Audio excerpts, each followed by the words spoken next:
Fratelli Tutti sobre la fraternidad y la amistad social.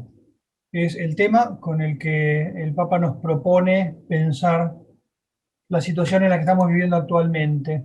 Forma parte de un camino de documentos que vamos a presentar y, como todos los anteriores, ha tenido algún tipo de inspiración particular.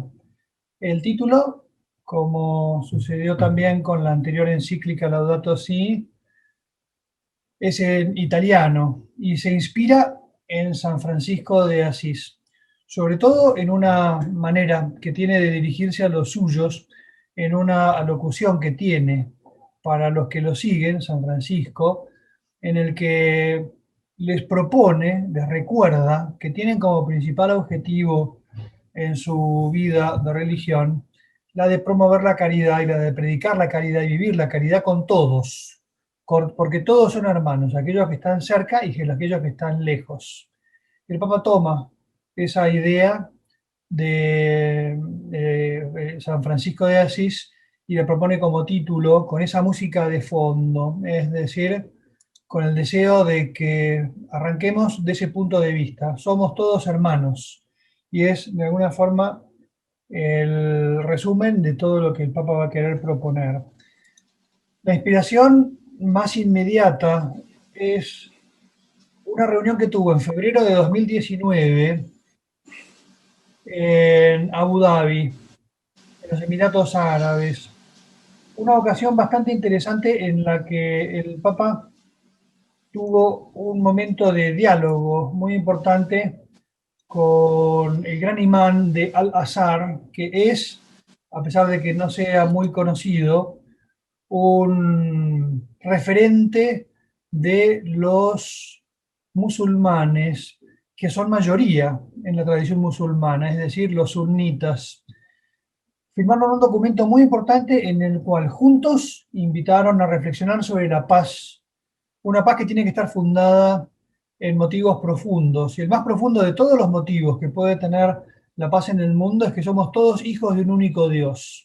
Fue una declaración interreligiosa, es decir, entre el Papa de la Iglesia Católica y uno de los referentes. Como ustedes saben, los musulmanes no tienen un único referente religioso, sino que están divididos en varias corrientes, pero numéricamente la más numerosa es la que tiene una cierta inspiración en la Universidad de Al-Azhar, un centro de estudios donde el gran imán Ahmad Al-Tayeb es verdaderamente un punto de referencia, por lo cual fue importante que desde una situación tan importante, tan alta dentro de la tradición musulmana, hubiera una declaración conjunta proponiendo la paz. El Papa, recordando ese momento, dice: me surgió la inspiración de escribir este documento en el que, en un momento en el cual el mundo está atacado por muchas divisiones, hacer una propuesta de pensamiento y de solución de los problemas que hay en el mundo. Hay una sucesión de documentos. Con este documento el Papa termina lo que podríamos llamar un tríptico, que se centra en lo que son nuestras grandes relaciones. En primer lugar, nuestra relación con Dios, que fue la que tocó sobre todo en el primer documento, la primera carta programática, Evangelii Gaudium. Después, la relación con la naturaleza, que fue enfocada en la Laudato Si'. Y por último, las relaciones entre nosotros. Y lo que quiere hacer es hacernos reflexionar sobre esa realidad de que somos todos hermanos y tenemos que meditar a la luz del Evangelio en lo que supone el que verdaderamente seamos todos hermanos porque somos hijos de un único Dios. La carta va a estar dirigida a todos los hombres, a todas las personas de buena voluntad. No está dirigida a los gobiernos, no está dirigida solo a los creyentes, sino que se propone como un punto de reflexión para todos aquellos que quieren hacer un mundo más sano, más vivible, podríamos decir, aunque no tengamos la misma fe. Y apela a algo que es muy del Papa Francisco, a que es mucho lo que tenemos en común, por ejemplo, aquellos que creemos en un solo Dios. Y ahí se podrían escuchar las voces, por ejemplo, de cómo ha recibido la tradición judía este documento, o cómo ha recibido la tradición musulmana este documento. Ha habido fuertes repercusiones de sentirse como muy interpelados, incluso desde otras religiones menos conocidas. También ha habido declaraciones agradeciéndole al Papa el documento y el poder tener un punto de partida para la reflexión. El documento está estructurado en tres partes que, para los que no tienen por ahí conocimiento mucho de la tradición de la Iglesia, no lo conocen, pero que es muy típico en el trabajo de la Iglesia, sobre todo en la Iglesia argentina, a pesar de que no es originario de acá. Tres pasos a la hora de estudiar un tema: ver, juzgar, actuar. Y entonces la encíclica va a estar articulada según ese esquema. En el primer aspecto, ver la realidad, tratar de entender lo que sucede y aplicar nuestra inteligencia para comprender lo que estamos estudiando. ¿Qué es lo que ve el Papa? Un mundo con grietas, con divisiones, que produce que las personas se cierren sobre sí mismas y las culturas se cierren sobre sí mismas, perdiendo muchas de las relaciones que se cuidaban antes. Por eso que habla de regresiones. Hemos perdido en estos últimos años muchos ámbitos de discusión en los cuales se daban por sentados determinados equilibrios. Eso se ha perdido y ese desequilibrio ha producido miedos. Sobre todo se va a dedicar a esto en el primer capítulo y luego va a proponer la gran clave de lectura de este tiempo, que va a ser la parábola del buen samaritano. Lo vamos a ver con más detalle a medida que avancemos. La segunda parte, que incluye los capítulos 3 y 4, es donde se aplica a pensar con categorías intelectuales muy precisas, juzgar, es decir, tratar de darle vueltas y entender aquello que hemos visto. Y entonces va a proponer una distinción entre una sociedad que está estructurada según individuos que interactúan entre sí buscando equilibrios desde la individualidad, proponiendo una categoría distinta. No somos socios en un proyecto común, sino que somos prójimos unos de otros. Y entonces, a la luz de la parábola del buen samaritano, va a proponer lo que implica es pensar las relaciones de un modo nuevo, reconociendo las tensiones que existen y proponiendo soluciones, que es lo que va a hacer en la tercera parte. Los capítulos del 5 al 8 se va a referir a acciones que se pueden realizar como aplicaciones concretas de las cosas que el Papa va proponiendo. Entonces lo que propone es, como se suele decir en ámbitos intelectuales, una nueva hermenéutica, una nueva forma de interpretar nuestras relaciones, a la luz justamente de esa nueva hermenéutica que va a ser la parábola del buen samaritano. Va a hablar de la caridad y de los contextos en los que ha de vivirse, va a hablar de temas muy puntuales, como por ejemplo la guerra y la pena de muerte, temas que hace muchos años la Iglesia reflexiona cómo enfocarlos, y va a terminar en el capítulo 8 hablando de las religiones. Entonces, la propuesta del Papa arranca con una introducción en la que lo que nos invita a considerar es una propuesta de amistad social. Está bien subrayada esa dupla de palabras, ese concepto, porque es un concepto central de la doctrina social de la Iglesia. En una sociedad en la cual, como la nuestra hoy, está como muy potenciado el conflicto, casi como el punto de partida de las relaciones, el Papa recuerda que desde hace mucho tiempo la Iglesia hace una propuesta de pensar las relaciones desde la categoría de amistad social. Somos un animal social llamado a vivir en amistad, lo cual supone tratar de buscar un diálogo en las diferencias. Hay diferencias, pero el conflicto no nos tiene que llevar a pelear, sino a buscar un diálogo en el cual cada uno pueda presentar sus opciones desde su propia identidad, no renunciando a lo que cada uno es. Y que el Papa ve necesario este aporte frente a la incapacidad de la sociedad de encarar la crisis. Acá dependerá también de cuánta atención le preste cada uno a los fenómenos que se están dando en el mundo, pero se están dando de un modo repetido, fuertes polarizaciones en distintos países, en distintos lugares del mundo, exacerbación de extremos que se van como radicalizando, y entonces es necesario que alguien haga una propuesta de romper esa constante tentación de entrar en conflictos. La carta, el Papa la venía trabajando desde hacía un año antes de que se disparara la crisis de la pandemia, pero va a terminarla después ya de varios meses de realizada la pandemia, por lo cual va a notar cómo la pandemia, cómo el COVID, lo que ha hecho es exacerbar esas tendencias originales, por lo cual aplica perfectamente todo lo que ha dicho a lo que estamos viviendo de manera global y también muy particularmente de manera local en nuestro país. Los 8 títulos de la encíclica los leemos rápido. Son Las sombras en un mundo cerrado, Un extraño en el camino, el samaritano, Pensar y gestar un mundo abierto, Un corazón abierto al mundo entero. El capítulo 5 no tiene desperdicio, los otros tampoco, pero el de la mejor política es muy buen artículo, así como el 6, donde habla de las condiciones del diálogo y de los modos de promover el diálogo y la amistad social. El 7, caminos de reencuentro, y el 8, un capítulo corto en el que va a hablar del lugar de las religiones. Lo que les propongo para hacer el recorrido, insisto, son claves de lectura. Después, evidentemente, los invito a que cada uno haga una lectura personal. Lo que vamos a hacer es presentar por cada uno de los capítulos 2 diapositivas.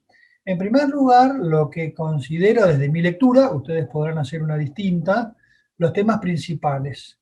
Y en un segundo momento, al final de cada capítulo, presentar los títulos originales para ver cómo se despliega. Eso es lo que vamos a hacer con cada uno de los 8 capítulos a partir de ahora.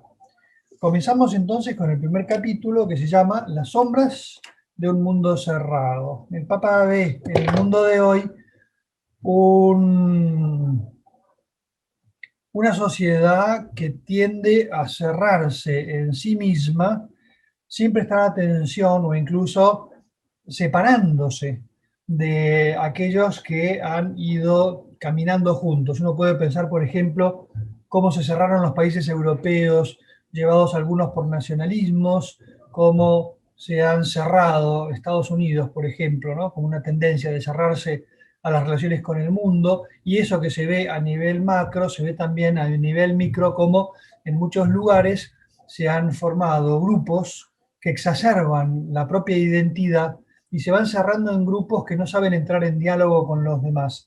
Son tendencias que están presentes en el mundo actual y supone haber muchas veces dejado valores que antes estaban más arraigados, por lo cual se propone como un desarraigo, como un perder algo que antes los unía y les daba a todos, nos daba a todos raíces comunes.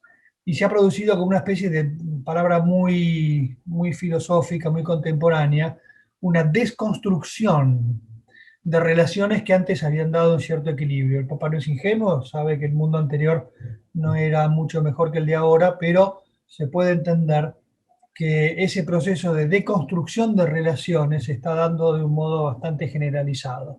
Eso produce grietas, decíamos antes, y entonces cuando uno se separa de los demás tiende a cerrarse sobre sí mismo como una manera de defensa.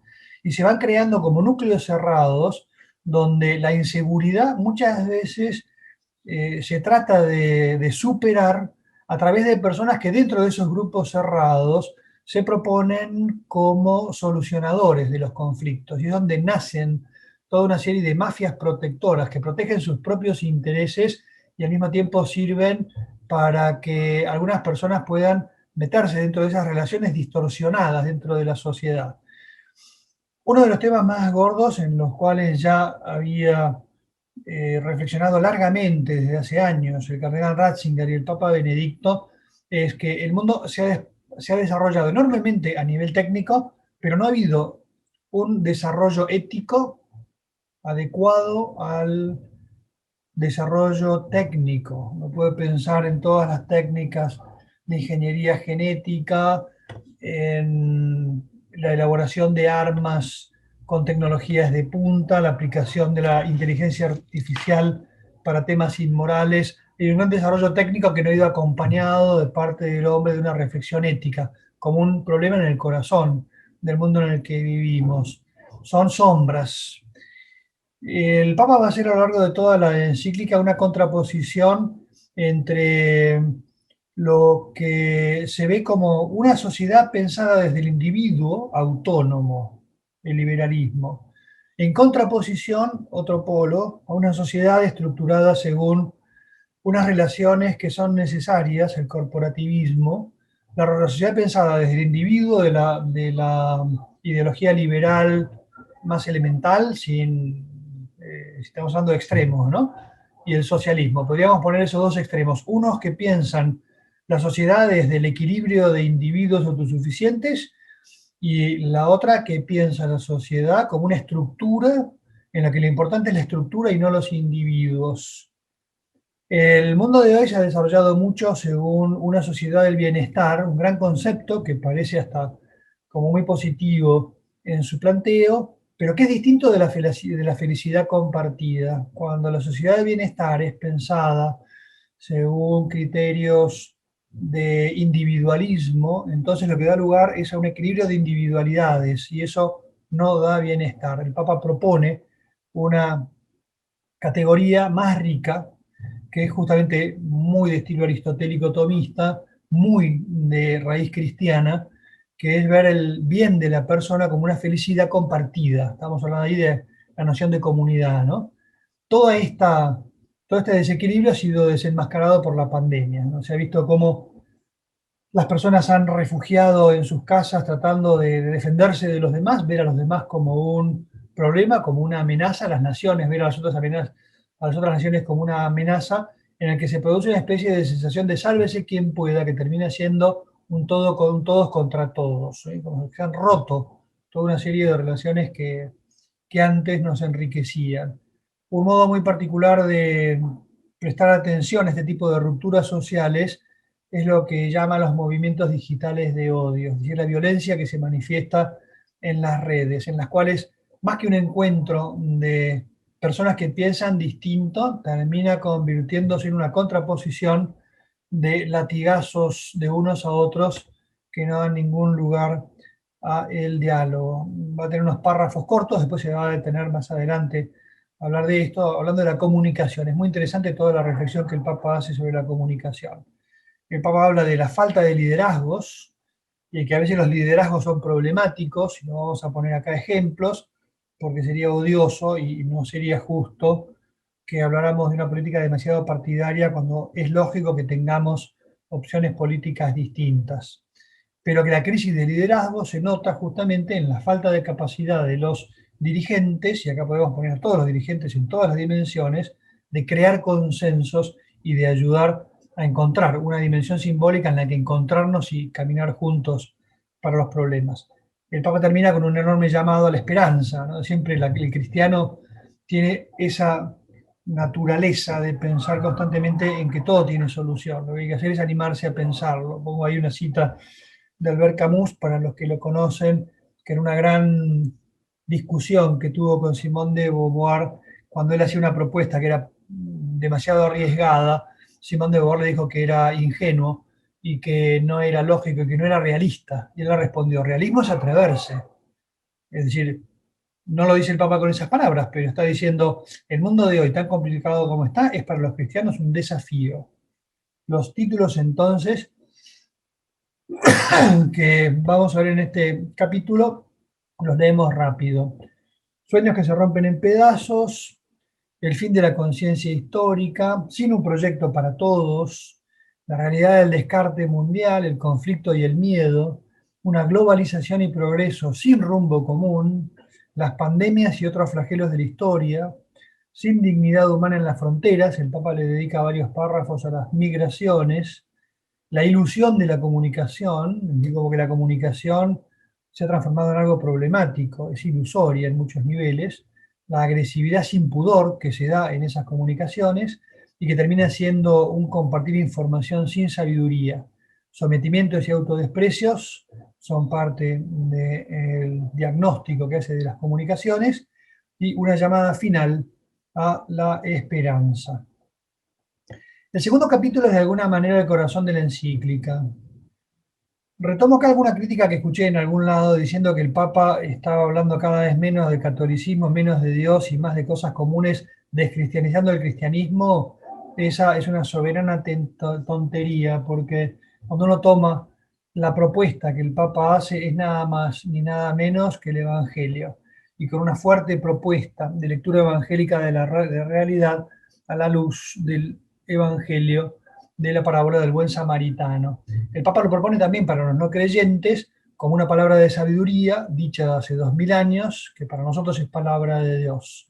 Y entonces conocemos ya la parábola del buen samaritano, aquel hombre que fue atacado por unos desconocidos, que lo dejaron casi muerto, pasa un sacerdote por delante, lo evita y va a lo suyo, pasa un levita más adelante, lo ignora y va a lo suyo, y pasa un samaritano, es decir, lo que culturalmente hubiéramos podido considerar como un enemigo, y se detiene a atender al hombre golpeado, lo lleva, lo cura con sus propios bienes, lo lleva en su cabalgadura, lo sana, lo deja en una hospedería y encima pone de su plata para cubrir las necesidades. Y el Papa dice, esa propuesta que nos hace Jesús, andá y hacé vos lo mismo, que es lo que le dice al levita que le pregunta, es lo que el Papa nos propone como una clave para leer las relaciones que vivimos hoy en día. Pasa en la cultura de hoy que mucha gente se cree autosuficiente y autojustificada, como el sacerdote que pasa de largo o el levita que pasa de largo al lado del necesitado. Y es lo que sucede cuando uno cae en la tentación de vivir en grupos cerrados. Esto vale para grupos cerrados de tipo religioso, para grupos cerrados de tipo social. Uno puede pasar delante de una persona que está necesitada y pensar que no le compete acercarse. Y en el fondo, el Papa lo que está diciendo es, animate a oír el fondo de tu corazón en el cual tenés inscrito el cuidado del otro. Podemos ver a nuestro alrededor cómo muchas personas nos hacen entender que hay un profundo llamado en nuestro corazón de cuidar al más necesitado. Lo que tenemos que hacer es dejarnos llevar. Y la persona caída, el necesitado, debería definir, esto es clave para entender todo el pensamiento del Papa Francisco, pero también el pensamiento de Jesús, también el pensamiento de la doctrina social de la Iglesia, que la persona más débil debería definir todos los proyectos sociales, políticos y religiosos. Acá pienso en aquello que introdujo ya en el magisterio Juan Pablo II cuando hablaba de la opción preferencial por los pobres, que es una opción evangélica, no partidaria, no política, sino cristiana.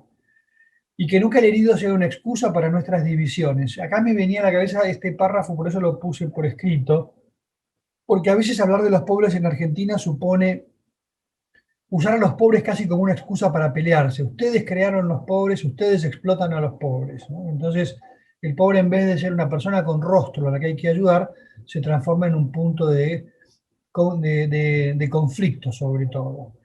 Dentro de esos grupos cerrados y esos desequilibrios sociales, hay muchas complicidades y muchas hipocresías. Y esta pregunta va para todos. ¿Me tomo en serio la situación del hombre caído? Estoy pensando que ahora mismo estoy hablando de argentinos que viven en un país con el 40% de pobreza. ¿Te haces cargo de eso o miras para otro lado? Es una pregunta que nos hace Jesús desde el Evangelio y el Papa desde la encíclica. Me parece muy interesante cómo el Papa nos recuerda que es una tarea que corresponde a la sociedad civil, no a los gobiernos. Si pensáramos que esto tiene que hacerlo los gobiernos, dice el Papa, seríamos unos infantiles, seríamos unos ingenuos, pensando que esto es una tarea que corresponde solamente al gobierno de turno, sino que es algo que tenemos que hacerlo todos. Y dice, no lo hagamos solos, fijémonos cómo el samaritano sabe apoyarse en el trabajo previo del hospedador, del que tenía el hospicio donde refugió al golpeado. Es decir, nosotros también tenemos que buscar un nuevo nosotros, para poder aplicar esta parábola a la situación concreta en la que estamos viviendo. Repito, porque va a aparecer varias veces a lo largo de la encíclica, que el Papa no hace otra cosa que llamar a poner atención a una voz que está en el fondo de nuestro corazón y que nos pide ocuparnos de aquel que encontramos al lado del camino. Los títulos: Un extraño en el camino, el trasfondo de la parábola, atención a quien es el abandonado, ver que esa historia es una historia que se repite a lo largo de los tiempos.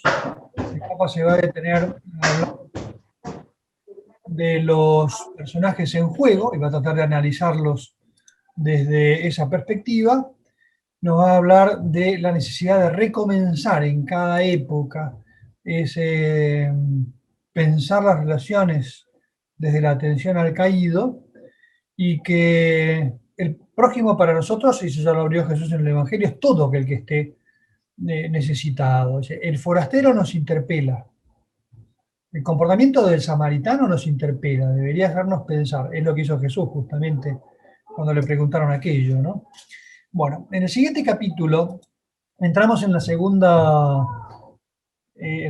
parte de la encíclica, en el juzgar. Y entonces me encanta este título porque el Papa dice: pensar y gestar un mundo abierto.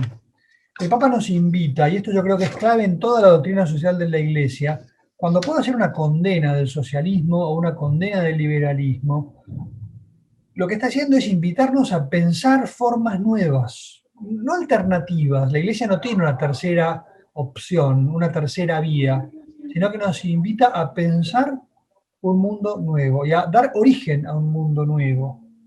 Y entonces lo que va a hacer es un fuerte análisis de lo que supone a veces el individualismo en nuestra sociedad. Acá recuerda algo que ya está presente en bastantes documentos, que la altura del hombre, la altura moral de una persona, se da sobre todo por el amor concreto con el que atiende a la gente concreta que tiene alrededor. Apela a lo que decíamos antes, la amistad social como una vocación profundamente metida en cada uno de nosotros. Estamos llamados a vivir con los demás. Y no puedo aferrarme a una identidad que de por sí me separe de los demás. Es decir, no sería pensable que uno se cerrara, por ejemplo, dentro de una identidad cristiana. La sociedad está en nuestro mundo organizada alrededor de individualismos. Los individuos pensados como autosuficientes y inspirados de alguna manera en de aquellos tres grandes principios de la Revolución Francesa: la igualdad, la libertad y la fraternidad. Están representados por también sistemas políticos: la libertad por el liberalismo, la igualdad por el corporativismo, y la fraternidad, dice, es lo que falta. Y la fraternidad es más que la suma o el equilibrio entre entre la libertad y la igualdad. Como diciendo, no basta simplemente negar el liberalismo salvaje y negar el corporativismo salvaje, sino que hay que tratar de pensar de una manera más rica. No formamos un mundo como una agregación de individuos, sino personas. No hay individuos autosuficientes, sino que lo que hay son personas, que significa sí, individuos, pero abiertos a vínculos, que necesitan de los vínculos, por lo cual es algo más rico que una unidad autosuficiente. Y entonces, en una sociedad de personas abiertas a vínculos, tenemos una inclinación interior hacia la benevolencia. Estoy pensando que es exactamente lo que propone Aristóteles, por ejemplo. Estamos inclinados a la benevolencia, que pasa por encima de la alegre frivolidad de pasar por al lado de los necesitados y vivir de espaldas a los problemas sociales, por ejemplo, que tenemos en el país. El Papa habla mucho de la solidaridad, necesariamente, como parte de ese nuevo pensamiento, y una solidaridad que tiene que estar bien entendida. Va a ser un claro explicar que asistencia no significa, la solidaridad no es asistencia, sino que es promoción. Esas dos palabras las ha trabajado mucho la Iglesia en Argentina. No se trata de dar pescado, sino de enseñar a pescar. Hay que pensar la sociedad como una comunidad.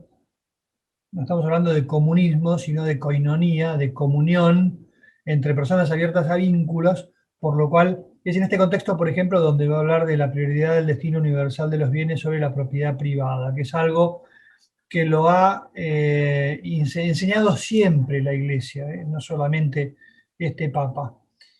Entonces los títulos de este tercer capítulo, más allá del propio ámbito en el que me muevo, más allá de lo que estamos viviendo ahora, hay que pensar de un modo nuevo. El valor único del amor, tema central para el cristianismo, la creciente apertura del amor, que no se cierra nunca sobre sí mismo, y propone sociedades abiertas que integren a todos. Comprensiones inadecuadas del amor universal, como si fuera ingenuidad o cosas de estas. Detrás de este capítulo hay una propuesta muy concreta de un filósofo contemporáneo, se llama Paul Ricoeur, un hermenéutico, en el que hace la distinción entre socios y prójimo. El Papa juega con ese criterio, ¿no? No es un mundo de socios, sino que es un mundo de hermanos, aquel en el que estamos viviendo.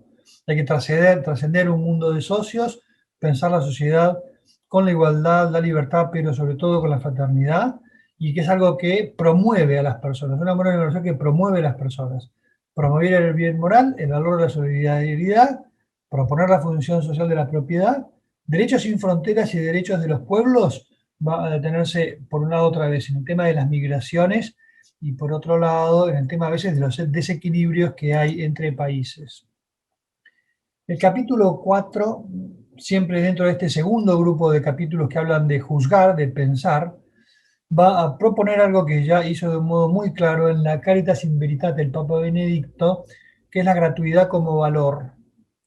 No solamente la relación comercial en la cual doy según me dan, no la justicia conmutativa que solamente da aquello que recibe y que se reparte de un modo idéntico, sino introduce y refuerza el valor de la gratuidad como algo profundamente cristiano que puede enriquecer las relaciones dentro de la sociedad.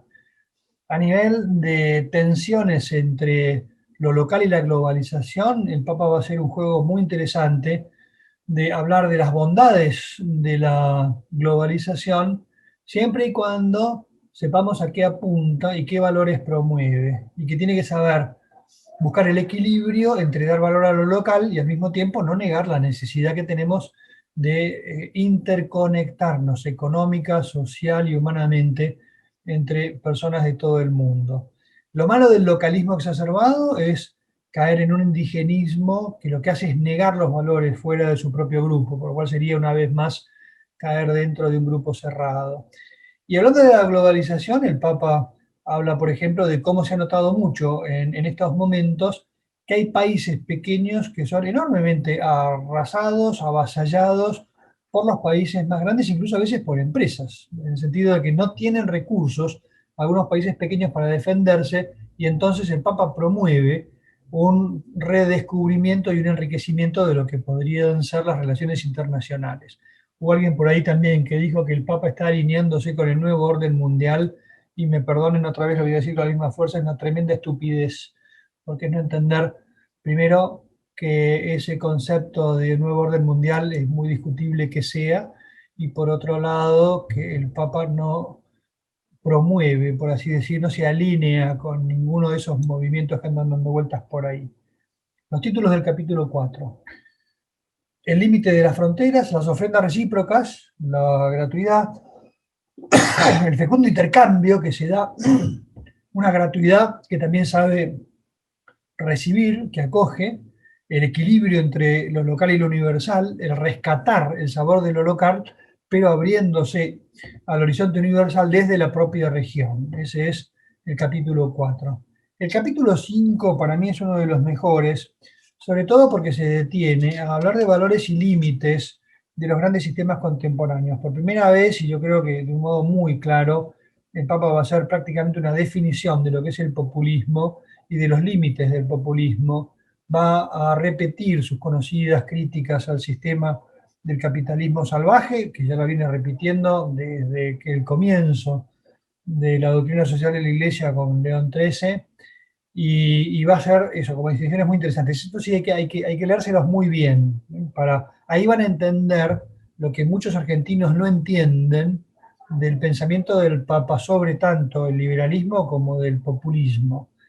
Entonces el populismo tiene el gran problema de apropiarse de la palabra pueblo y de distorsionar su contenido, cuando la palabra pueblo es una categoría que debería enriquecer la reflexión política y que nunca debe transformarse en un instrumento, dice el Papa, para avasallar las instituciones, para negar la legalidad y para destruir la democracia, así de claro. Las críticas al sistema liberal es bastante conocida, no me detengo en ella, y va a tener párrafos muy interesantes sobre el trabajo, que esto como gente del Opus Dei tenemos que saber leerlo como entresacando lo que el Papa nos dice a nosotros que tenemos justamente como quicio, fundamento, punto de apoyo de nuestra santificación, el trabajo realizado de un modo cristiano. Entonces acá también va a ser una crítica al paradigma tecnocrático en el cual propone un trabajo simplemente como algo productor de cosas que solamente busca el éxito y la eficiencia, por decirlo de alguna manera, y no el desarrollo de la persona. Rescata el papel de la política, no existe el mundo sin política. Y en muchos lugares, sabe el Papa, se ha transformado la política en una mala palabra y necesitamos de alguna forma reconstruirla. Lo malo del populismo es el trabajo, y de la mala política es el trabajo a corto plazo. Y entonces el Papa propone un pensamiento más serio que busque justamente el bien de la sociedad y no el ganar unas próximas elecciones, por decirlo de alguna manera. La propuesta que se hace de una política basada en la caridad y en la gratuidad hoy es irrelevante en la política. Y entonces la caridad uno lo tendería a pensar como una categoría ingenua, naif, para pensar en la política. Y todo lo contrario, es algo que debería iluminar en la reflexión cristiana lo que el cristiano en la política, no la iglesia, no la iglesia católica, sino el cristiano en la política debería promover. El problema también de la mala política es haber reducido la pasividad a los pobres y haberlos terminado de convertir en objetos de la política, en clientes, ¿no? El famoso clientelismo. Y entonces el Papa propone, y acá es una cosa muy suya, introducir la categoría de, primero del respeto, ¿no? Pero también la ternura en la política, para que se rían un poco.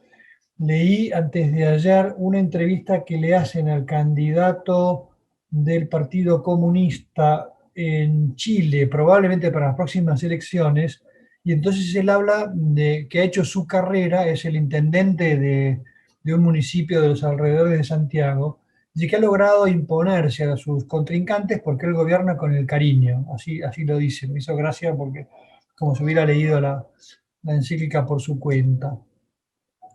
Entonces, los títulos del capítulo 5, populismos y liberalismos, popular o populista, los valores y límites de las visiones liberales, el poder internacional, una caridad social y política, la política que se necesita, todo esto no tiene desperdicio este capítulo, el amor político, que sea efectivo el amor, la actividad del amor político, los desvelos del amor, el amor que integra y reúne, y más fecundidad que éxitos.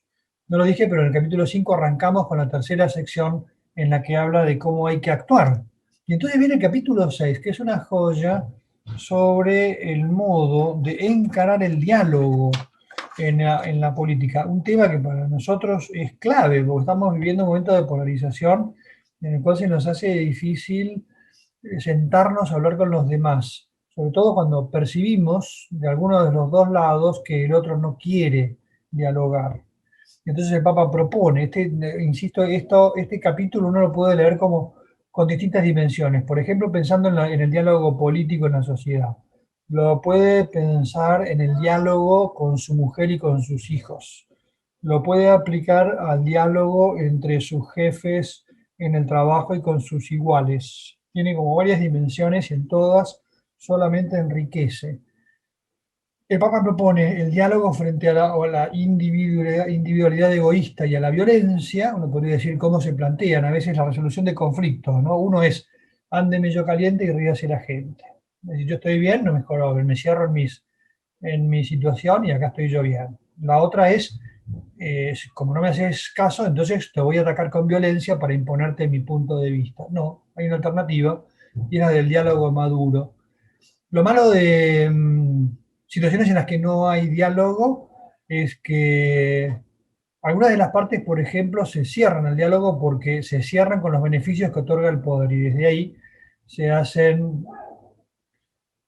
un grupo cerrado que se impone a los demás. Esto es el pan nuestro de cada día. Basta ver cómo se cierra la corporación política o cómo se cierran muchas corporaciones de otro tipo, empresariales o lo que sea, también sociales.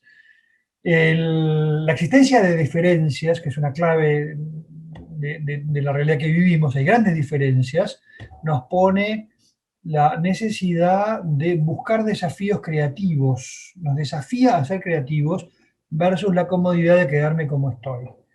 El diálogo no supone que todo está bien, niega el Papa de una forma bastante buena, bastante clara, el relativismo absoluto en el que vivimos. No da lo mismo cualquier solución. Y entonces no se trata de que busquemos equilibrios en los cuales todo el mundo ceda, sino que tenemos que dialogar para encontrar una verdad. No voy a hablar mucho más porque creo que es necesario leerlo ese capítulo porque es muy bueno. Y es necesario desenmascarar los manoseos que muchas veces tiene la verdad, por parte de los poderosos, sobre todo. Siempre la verdad fue manipulada por aquellos que estuvieron en el poder. Y entonces, en el diálogo se puede llegar a lo no negociable. Hay muchas cosas que tenemos en común los creyentes con los agnósticos. Se trata justamente de buscar ese núcleo común, reflexionando, pensando y hablando. Yo fiel a mis principios y los demás a los suyos. No se trata de que quien está en A llegue a B y quien está en B llegue a A, sino de buscar un punto C que supere. Hay unas frases muy buenas el Papa cuando habla de que el conflicto se soluciona superando las contradicciones, que hay que aceptarlas. Es decir, hay que aceptar que pienso distinto, que podemos arreglar por encima de nuestro conflicto. Y el Papa habla entonces del realismo dialogante, que ahora se me olvidó, pero leyendo ayer un artículo, esta frase del realismo dialogante es de un autor contemporáneo. Si no me equivoco, es de o de Gadamer o de Habermas o de algunos unos autores, no es una invención del Papa o incluso de alguno menos conocido. Pero esa dupla, ese binomio realismo dialogante es de un autor, ya averiguaré, a ver si logro recordar quién fue. Títulos del capítulo 6. El diálogo social hacia una nueva cultura, construir en comunión, el fundamento de los consensos, el consenso y la verdad, una nueva cultura, el encuentro hecho cultura, el gusto de reconocer al otro, recuperar la amabilidad. Esto es clave. Pensemos en las discusiones en torno a la ley del aborto aprobada ayer, por ejemplo, ¿no? Discutir con seriedad y amabilidad. Capítulo 7.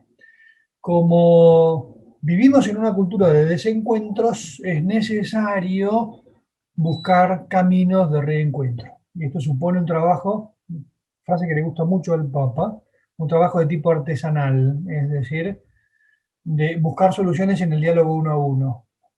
Y que no basta solamente la verdad como algo que se impone, no basta la justicia de los equilibrios entre socios, sino que además es necesario el valor cristiano de la misericordia. Y entonces se propone ahí como un camino distinto. Perdón y venganza, ¿no? Otro de los temas en los cuales el Papa se va a detener largamente. No somos afectos a perdonar.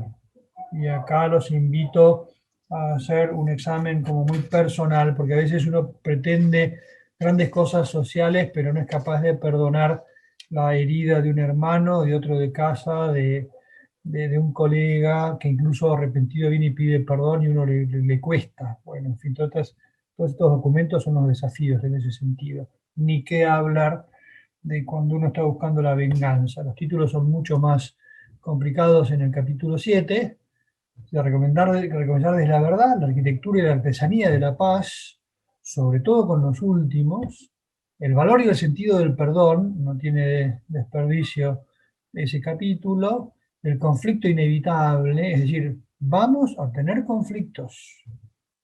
Lo bueno de esta carta es que es enormemente realista, no niega ninguno de los grandísimos conflictos que estamos viviendo. Hay luchas legítimas y hay un perdón que pedir, que son necesarios superarlos por superación. La memoria, no se trata de olvidar lo que pasó, pero sí saber sanar la memoria, un concepto también muy del Papa Juan Pablo II. Perdón sin olvidos. La guerra y la pena de muerte, el Papa va allá dar como, por así decir, el último espaldarazo, que poco a poco ha ido evolucionando ya desde Juan Pablo II en el catecismo, se ha revisto la decisión de la definición de la guerra justa y de la pena de muerte. Prácticamente ahora se quitan de en medio, ¿no? Como factores que defiendan la enseñanza de la Iglesia.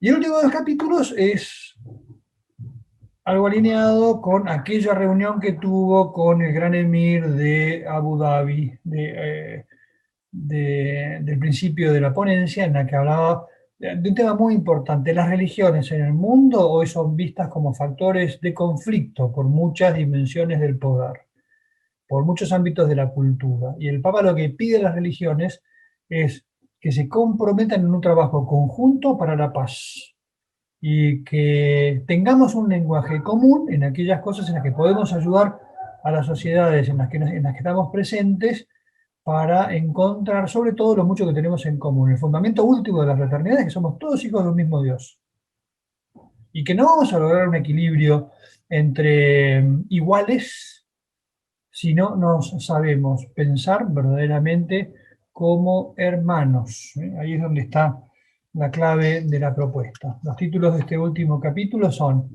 el fundamento último de todo lo que el Papa propone, una unidad de un Dios por encima de todos, la identidad cristiana como lo que nos hace ser hijos de Dios Padre, Hijo y Espíritu Santo, cómo se ha visto muchas veces la religión atada a la violencia, la invitación del Papa a que todas las religiones se comprometan en una lucha común. Después va a proponer una oración común para todos los que creen en un solo Dios y una oración cristiana para todos los que creemos en Dios Padre, Hijo y Espíritu Santo.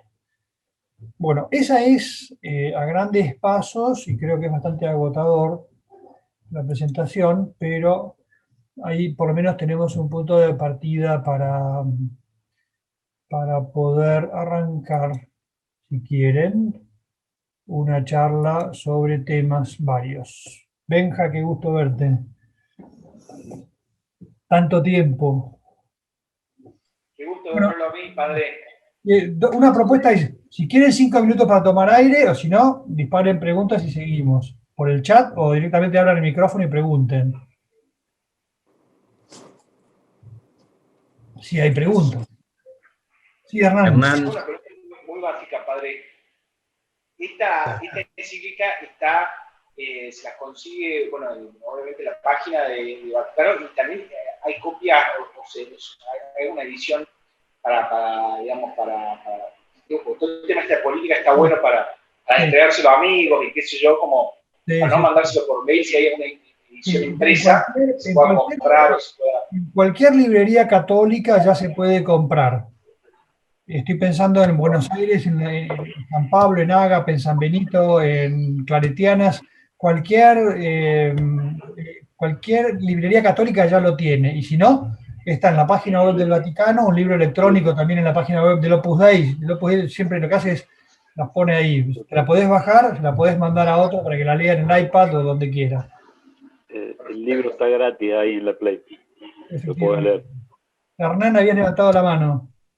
Padre, mucho gusto, soy Hernán Garay. Yo la leí, la bajé y la leí. Sí. Coincidiendo con lo que usted dice, me pareció un diagnóstico muy amplio, ¿no es cierto?, sí, de realidad, muy amplio. Y luego la parte de la parábola me pareció espectacular, las cosas que... Sí. Ahora, cuando llega a las acciones concretas, no me pareció tan concretas para semejante, tan amplio diagnóstico. Entonces, tal vez no es una pregunta, es como una opinión. Me parece un poco inoportuna para un momento del mundo que está tan convulsionada las regiones, la nuestra, África, Europa Oriental, y entonces ese diagnóstico es tan amplio y dice tantas cosas que yo coincido, me parece que es... no sé, me parece un poco inoportuna, porque inclusive nos obliga a los católicos a salir a defender hay cosas que en el fondo tal vez no compartimos, no es que no comparta, sino que me parece demasiada en una gran cantidad de temas para después las soluciones no son tan concretas para cada tema. Eso es lo que me parece. No es, al final no es una pregunta, es una opinión, ¿no es cierto? Y le pido disculpas. Como bien dice un filósofo contemporáneo, cada lectura es una interpretación, por lo cual tu lectura es tan valiosa como la mía o como la de cualquier otro. Me parece que cuando uno hace una propuesta abierta, tiene que ser bastante genérica. Y después me animo a poner en seria duda que el Papa nos pida a los católicos salir a defender cosas que no nos interesen. Todo lo contrario.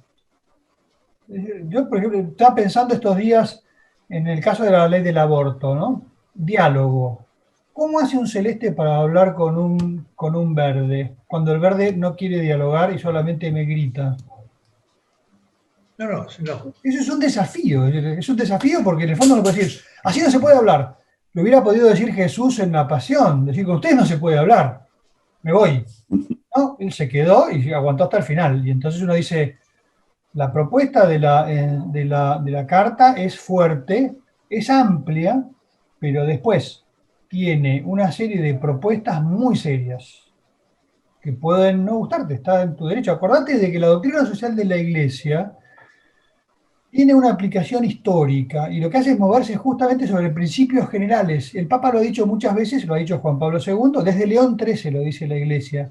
No es función de la Iglesia dar respuestas concretas a los problemas concretos.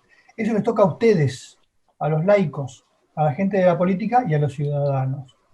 Y acá una cosa que a mí me gusta mucho de esta encíclica es que el Papa hace mucho hincapié en la sociedad civil, no en los gobiernos.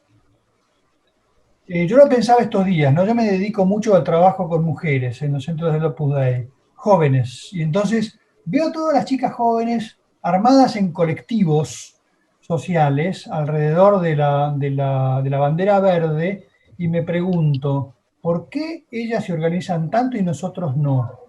Entonces, a mí me queda con una pregunta. Para mí es un desafío, alguien tiene que hacerlo. Para mí, el desafío más gordo que hace Francisco desde el principio, provocador como es el proponernos a pensar distinto, fuera de la caja, como se dice en el IAE, yo soy capellán del IAE, out of the box, ¿no? Es decir, dejate de pensar en las categorías de siempre y tratá de pensar en una cosa nueva, porque hasta ahora no encontramos soluciones a los problemas que tenemos. Pero creo que me fui un poco de tema. Preguntas. Hernán, digo, en serio, me parece muy válida tu lectura. Padre. Muchas gracias, padre. Muchas gracias. Yo la leí varias veces. Bien. Es muy difícil de hablar en 1 minuto, en 2 minutos todo, o explicar la parte muy personal cada uno. Tal cual. Si lo tengo que resumir... Las críticas que puedas tener, y yo también las tengo. Sí, si lo tengo que resumir, o sea, la parábola del buen samaritano me parece genial, pero si sigue la parábola, cuando lo deja en la posada, le da las monedas, cuídalo, con la vuelta yo pagaré lo que falta. Pero no le está diciendo que le va a dar asistencialismo ni le va a dar plan de trabajar, ¿entendés? O sea, que no le impulsa a que siga siendo pobre ni que sea. Yo veo que acá se hace una diferencia entre un capitalismo bruto, que es muy chico, que en el mundo será un 2%, no es más, y una parte súper pobre, que en el caso nuestro de Argentina, lo sabemos bien, que son muy pobres porque no tienen ni idea de trabajar. Hoy un dinero gana 40 o 50 mil pesos. Perdón que te interrumpa ahí, Sí. pero esa afirmación hay que sustentarla con datos. Te cuento, por ejemplo, que porque esa afirmación está muy aceptada, en el IAE hay un grupo de trabajo que está cuantificando eso que vos acabás de decir. Porque decir que la gente no trabaja porque no quiere, desde la economía científica, no está demostrado. Uh-huh. Yo tengo fábrica, tengo 30 operarios y sé de cada uno los problemas que tiene la casa, lo sigo de cerca. Y nunca dejaron de trabajar en esta pandemia, o sea, y aparte trabajo en generar fuentes de trabajo, y yo veo que la gente voy a desarrollar trabajo y no quiere trabajar. En el mundo, una gran parte del mundo se ha acostumbrado al poritismo. Y yo creo que todo mucho acá ha influido, digamos, la política, el tercer mundo, los curevilleros. Se han mezclado muchos temas. Pasa, perdón, pero me da vergüenza interrumpir, pero todo eso que vos estás diciendo lo condena el Papa clarísimamente en la encíclica. Todo lo dice, hasta lo del trabajo, dice, hay que dar trabajo, no hay que dar asistencia. Eso lo dice en el capítulo 5, lo dice por todos lados. Entonces, acá lo que sucede, y perdónenme, pero entre muchos argentinos y católicos argentinos y mucha gente también del Opus Dei, dicen, el Papa es peronista, bancátelo. El Papa Francisco es populista. Lean, por favor, el capítulo 5 a fondo y vean lo que el Papa dice. El populismo pone en riesgo la democracia, destruye las instituciones, busca instaurar romper la legalidad. Lo que le han dicho decir al Papa, se lo han dicho decir Longobardi, Fernández Díaz, Verbitsky, no son cosas que ha dicho el Papa. Y entonces, vos me decís ahora, todo eso lo toca el Papa en la encíclica y lo que hace es decir lo mismo que decís vos. Después, el dinero no es malo, no es malo el dinero. Eso, decir que es excremento del diablo, está mal, porque el dinero puede trabajar para lo bien, Rafael, ¿de dónde sale? De todos los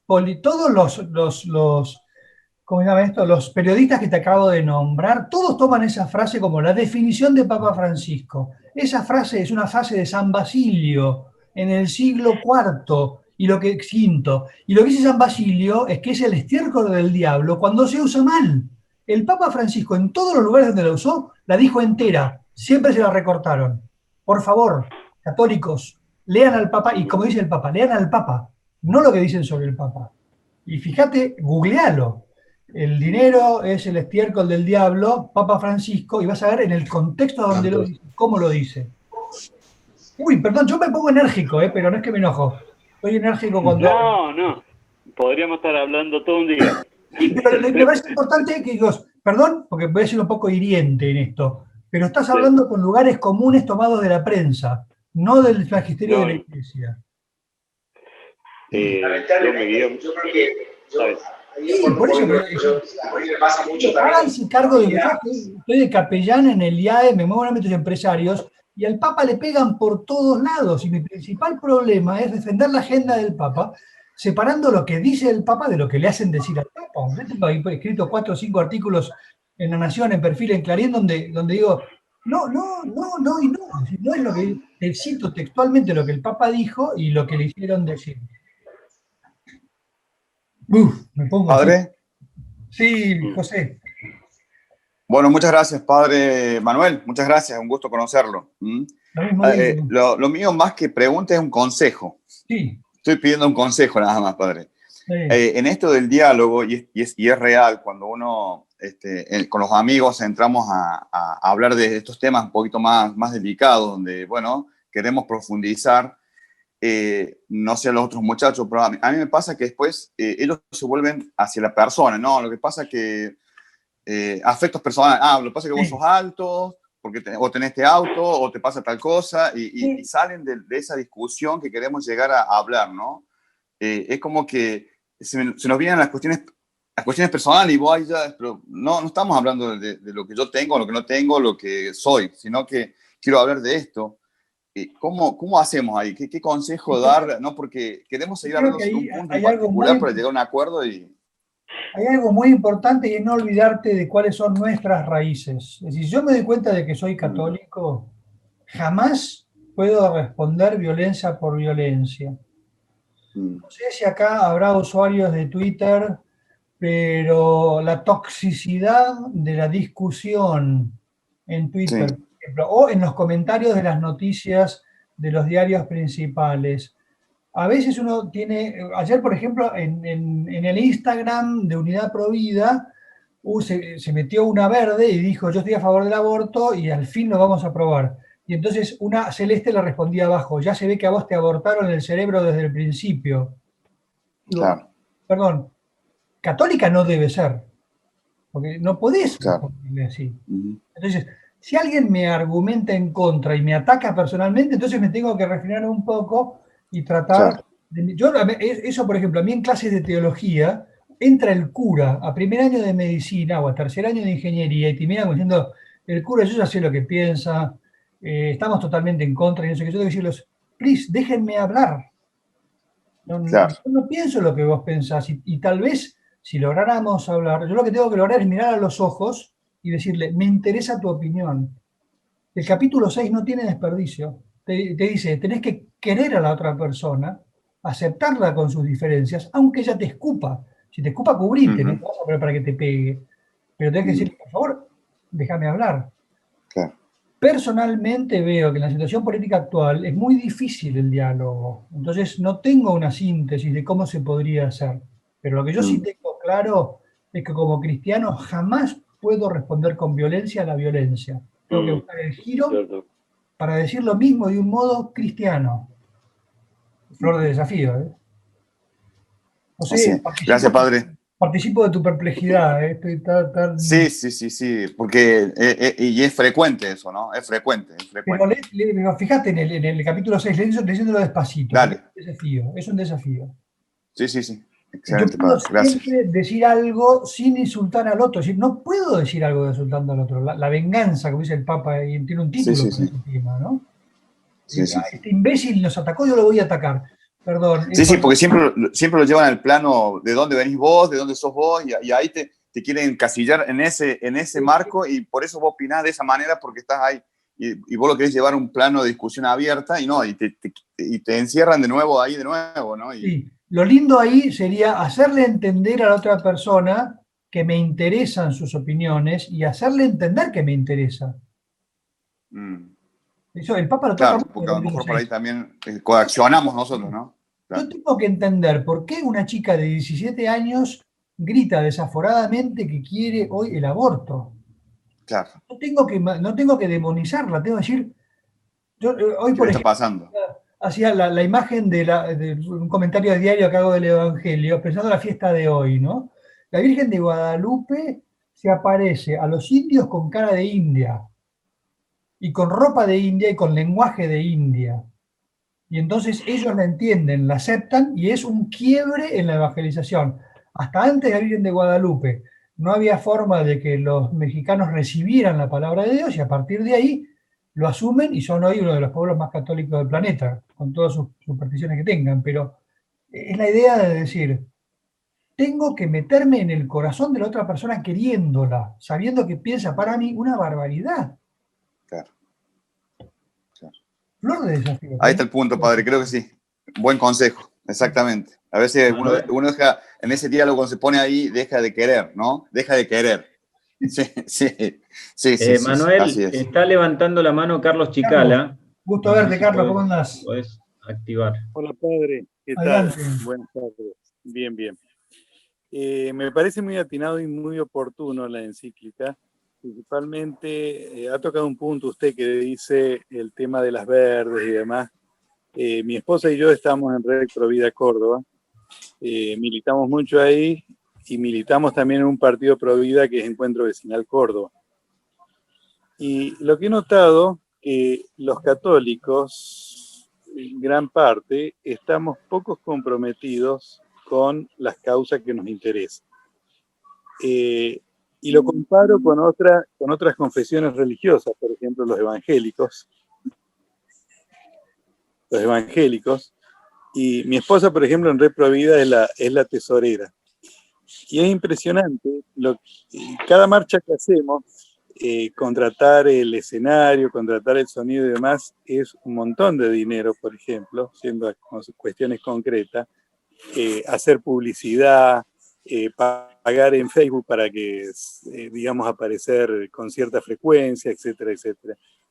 Y es impresionante el poco compromiso que hay en gran mayoría de los católicos hacia algo que nos compete. En este caso, la parábola del samaritano es correcta.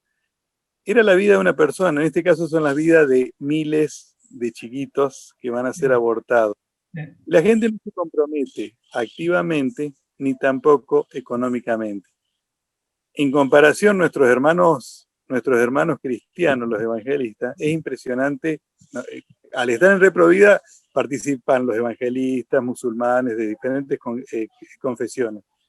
Y ello es impresionante el dinero que ponen y las publicidades y las cosas que pagan.